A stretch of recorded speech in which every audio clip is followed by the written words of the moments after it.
Okay, ready to dig in. Let's talk about something we all have in common, something universal and maybe a little bit delicious food.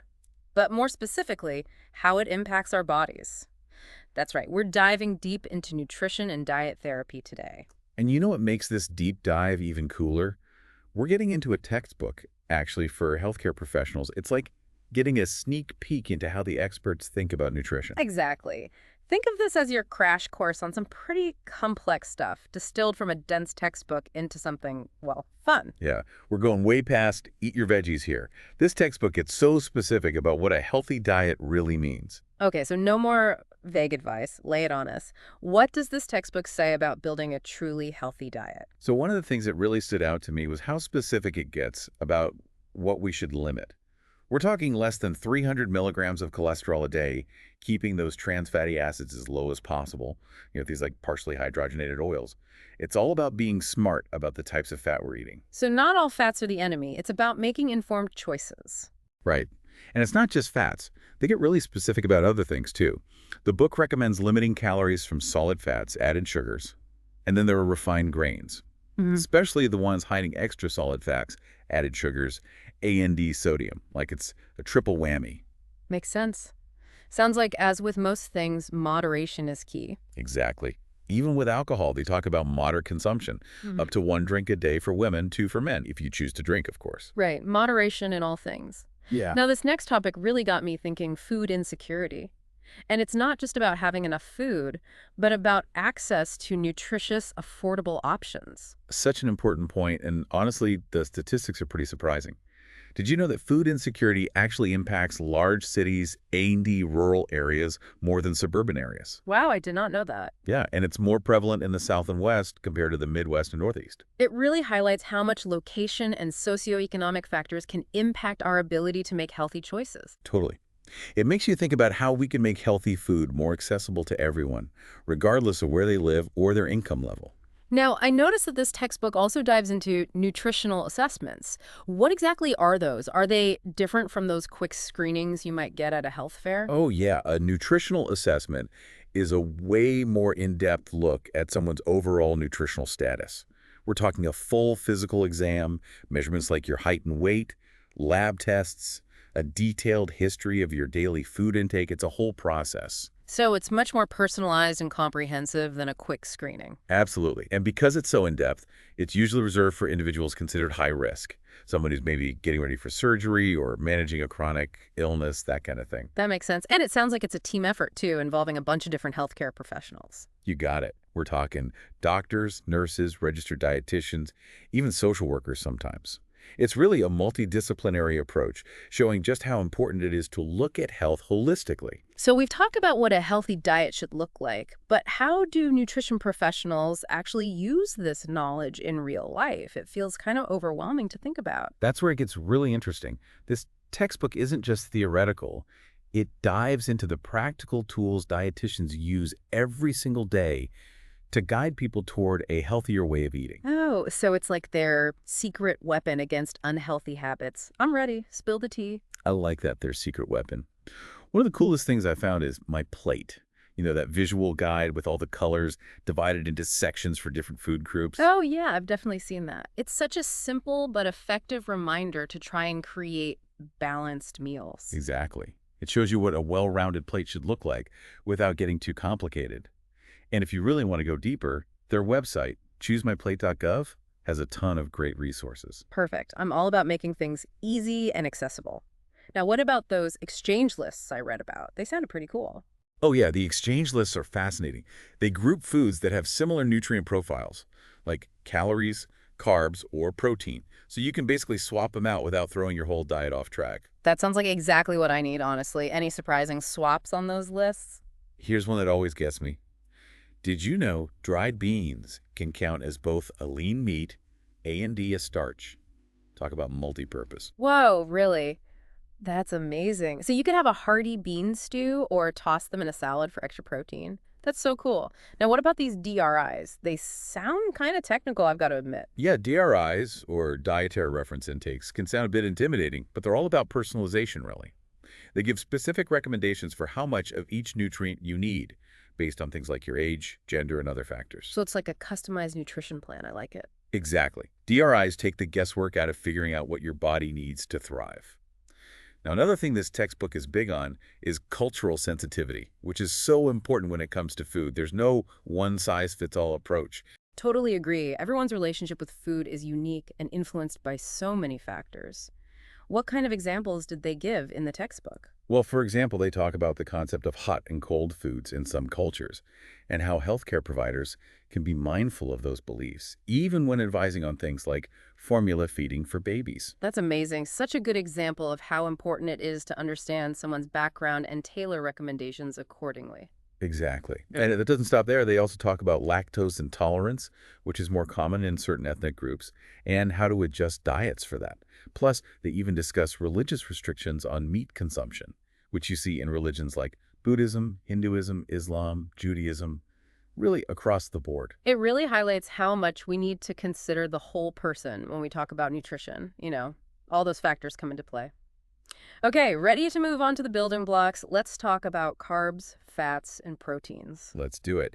And you know what? Let's start by setting the record straight about carbs, because there are a lot of misconceptions floating around out there. Okay, carbs. They always seem to be in the spotlight, but I feel like there's so much confusion. Totally. Carbs have a bad rep these days, but the truth is they're not all created equal, and our bodies actually need them. The key is understanding the difference between simple carbs, like the refined sugars you find in processed foods, and complex carbs. Those are your whole grains, fruits, veggies. So it's not about avoiding them altogether, but choosing the right types. Exactly. Simple carbs, they're digested really quickly, leading to those sugar rushes and crashes. But complex carbs, those are the slow and steady energy sources. They're digested gradually, providing sustained energy and often packing more nutrients. Okay, so slow and steady wins the race. And how does blood sugar come into all of this? Good question. You see, most carbs are broken down into glucose, our primary source of energy. Blood sugar is basically the level of glucose circulating in your bloodstream. So what's considered a healthy blood sugar level? Asking for a friend. Well, the textbook mentions fasting blood sugar, or FBS, which measures your blood glucose levels after you haven't eaten for a while. Makes sense. So what should we be aiming for? Typically, a normal range is between 70 to 100 milligrams per deciliter. If it's consistently higher, it could be a sign of impaired fasting glucose, or IFG, and that can increase your risk of developing type 2 diabetes. So paying attention to blood sugar is important. Got it. Now on to fats. They're essential too, right? Absolutely. Fats get such a bad rap, but they're crucial for so many things. They help our bodies absorb vitamins, insulate our organs, regulate hormones. They're tiny powerhouses. So it's all about choosing the right fats, just like with carbs. Exactly. Think of it like this. You've got your saturated fats, usually solid at room temperature, think butter, coconut oil. Then there are unsaturated fats, which are liquid at room temp, like olive oil, avocados, nuts. So we want more of the unsaturated, less of the saturated. Basically, yeah. Yeah. Unsaturated fats, especially those monounsaturated and polyunsaturated fats, are linked to a bunch of health benefits, especially for your heart. Okay, good to know. And what about trans fats? I know those are the ones we hear horror stories about. Yeah, trans fats are the ones to really try to avoid. They're created through a process called hydrogenation, where they basically take liquid oils and turn them into solid fats, like margarine or shortening. And that's bad because... Studies have linked trans fats to an increased risk of heart disease, so it's best to just steer clear whenever possible. Got it. Okay, so we've covered carbs and fats. What about protein? It's essential for building and repairing tissues, but what else should we know? Well, protein is made up of these building blocks called amino acids, right? Mhm. And while our bodies are pretty amazing and can make some of these amino acids on their own, there are some, the essential amino acids, that we have to get from food. So making sure we get enough of those essential amino acids is key. How do we do that? By eating a diverse range of protein sources. We're talking meat, poultry, fish, eggs, dairy products for the omnivores out there. And beans, lentils, nuts, and seeds are great plant-based options. It's especially crucial for vegetarians and vegans to be mindful of getting all 9 of those essential amino acids. So variety is key, especially for those who don't eat animal products. Now, we've covered those macronutrients, carbs, fats, protein, but what about the little guys? The vitamins, minerals, all that good stuff. Oh yeah, those micronutrients might be small, but they are mighty. They're involved in pretty much every bodily function you can think of. Okay, let's break it down. Vitamins first. What are the key things to remember about these essential nutrients? Well, each vitamin has its own unique superpower. You know, some are crucial for healthy vision, others help with blood clotting or keep our immune system strong. And just like with macros, variety is key. Makes sense. Eating the rainbow, as they say. Now, what about minerals? Minerals are just as important. They're these inorganic substances that play vital roles in a ton of bodily functions. Think calcium for strong bones and teeth, iron for carrying oxygen throughout our bodies, things like that. Wow, it's amazing how it all works together. And we can't forget about the MVP of hydration, good old H2O. The most essential nutrient of all. Our bodies are mostly water, so staying hydrated is key for, well, everything. It impacts our energy levels, our digestion, even our cognitive function. We've covered a lot of ground today, but before we wrap things up, I want to touch on one more thing that I think is super important: how our nutritional needs change throughout our lives. So true. It's not one size fits all. Our age, our activity levels, even big life stages like pregnancy can drastically impact what our bodies need. Absolutely. What are some of the key things to keep in mind as we navigate different life stages? Well, during pregnancy, for example, a woman's body is working overtime.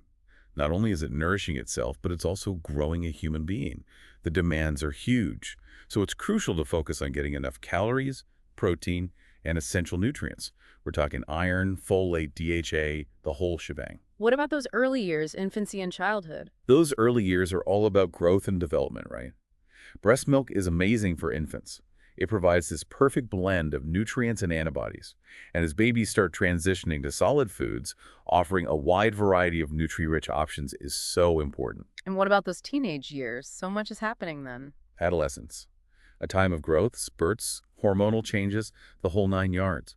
Nutrient needs are higher than ever, especially for calcium and iron. And establishing those healthy eating habits early can make a big difference in adulthood. Makes sense. You are what you eat, right?